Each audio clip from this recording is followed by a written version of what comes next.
আসসালামু আলাইকুম, সবাইকে স্বাগতম। প্রিয় শিক্ষার্থী বন্ধুরা, এই যে এখানে সিলেট বোর্ড 2019 সালে যে সৃজনশীল প্রশ্নটি এসেছিল, সৃজনশীল প্রশ্নটি এখানে দেওয়া আছে। এখানে সুমির বয়স এত, সুমির বাবার বয়স এত, সুমির মায়ের বয়স এত, এটা দেওয়া আছে। এবং এই প্রশ্নে বলেছে সুমির মায়ের বয়স অক্টাল সংখ্যায় রূপান্তর করো। বলছে সুমির মায়ের বয়সকে অক্টালে রূপান্তর করতে বলছে।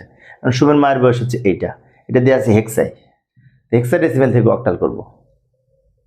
হেক্সাডেসিমেল থেকে যদি অক্টাল করতে হয় তাহলে অনেক সহজ। আমরা কি করব, এই সংখ্যাটিকে অক্টাল করার জন্য এই সংখ্যাটি নিয়ে যাব মায়ের বয়সকে, যেখানে নিয়ে আসলাম। এবার 2f এগুলোর সমকক্ষ 4 বিট করে বাইনারি মান লিখব। ও আরেকটা কথা বলি, এই হেক্সা থেকে সরাসরি অক্টাল সংখ্যায় রূপান্তর করা যায় না। হ্যাঁ, ক্যালকুলেটরের মাধ্যমে যায়, সেটা এমসিকিউ এর জন্য। কিন্তু আমাদের ক্যালকুলেটর করে উত্তর লিখলে হবে না, আমাদের এই করে এরকম দেখাতে হবে।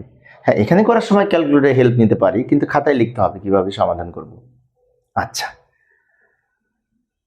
তো হেক্সা থেকে অক্টাল করার জন্য দুইটা পদ্ধতি আছে। একটা হচ্ছে দশমিক এর মাধ্যমে করতে পারি, আর একটা হচ্ছে বাইনারির মাধ্যমে করতে পারি। তো আমরা মূলত বাইনারির মাধ্যমে করব। সেটি কিভাবে? প্রথমে এই সংখ্যাটিকে বাইনারিতে রূপান্তর করব। এই যে 8421 এ কোড ধরে 2 এর মান বের করব। তো 2 এর মান বের করতে হলে 2 যেখানে আছে সেখানে 1, বাকিগুলো 0। 2 এর মান 2 এর নিচে লিখলাম। এবার f এর মান লিখব। আচ্ছা, f এর মান কিন্তু দশমিক মান 15। তাহলে এখানে সবগুলি যোগ করে 15। তো সবগুলি যেহেতু যোগ করার দরকার হচ্ছে, তাই সবগুলো 1 হবে। এইটা এখানে লিখব। এবার এই বাইনারি থেকে আবার অক্টাল করব। প্রথমে 4 বিট করে বাইনারি মান বসিয়ে বাইনারি মান পেলাম হেক্সা থেকে বাইনারি। এবার এই হেক্সা থেকে যে বাইনারি পেয়েছি, এই বাইনারি থেকে অক্টাল করার জন্য এগুলোকে এদিক থেকে এদিকে তিনটা বিটে ভাগ করব। কারণ অক্টাল হচ্ছে 3 বিটের কোড। যেমন 1 2 3 এই 3টা বিট আগে লিখলাম, 1 2 3 এই 3টা বিট লিখলাম, 1 2 এই দুইটা শূন্যর বাম পাশে আর একটা শূন্য দিয়ে 3 বিট তৈরি করে নিলাম।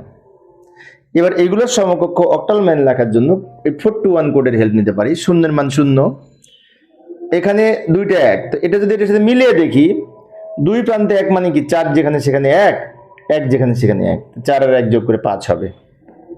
এখানে 3টা 1 মানে 3টা যোগ করে 7 হবে। 3টা 1 থাকলে 3টা যোগ হবে, 57 উত্তর। এবং এটি অক্টাল সংখ্যা। তো এই হেক্সা থেকে অক্টাল করলাম। তো আমি আজান দিচ্ছে, তোমরা হয়তো শুনতে পাচ্ছ, সেজন্য একটু দ্রুত বলেছি। এশার আজান দিচ্ছে। তো পরিশেষে সবাই ভালো থাকবে এবং সুস্থ থাকবে এই কামনায় খোদা হাফেজ।